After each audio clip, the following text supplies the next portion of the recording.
আসসালামু আলাইকুম, সবাই কেমন আছেন? আশা করি সবাই ভালো আছেন। আলহামদুলিল্লাহ আমরাও ভালো আছি।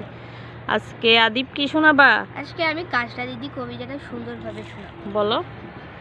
কাজলা দিদি যতীন তোমরা মোহ বাগসি বাঁশবাগানে মাথার উপর চাঁদ উঠেছে ওই মাগো আমার শোলক বলা কাজলা দিদি কই পুকুর ধারে নেবুর তলে কোথায় কোথায় ঝুনাই জলে ফুলের গন্ধে ঘুম আসে না একলা জেগে রই মাগো আমার কোলের কাছে কাজলা দিদি কই সেদিন হতে দিদিকে আর কেনই বানা ডাকো দিদির কথায় আঁচল দিলে মুখ তুমি ঢাকো খাবার খেতে আমি যখন দিদি বলে ডাকি তখন ও ঘর থেকে কেন মা দিদি আসে না না গো আমি ডাকি তুমি কেন চুক্তি করে থাকো থাকো বলো মা দিদি কোথায় গেছে আসবে আবার কবে কাল যে আমার নতুন ঘরে পুতুলের বিয়ে হবে দিদির মতো ফাঁকি দিয়ে আমিও যদি লুকিয়ে গিয়ে তুমি তখন একলা ঘরে কেমন করে রবে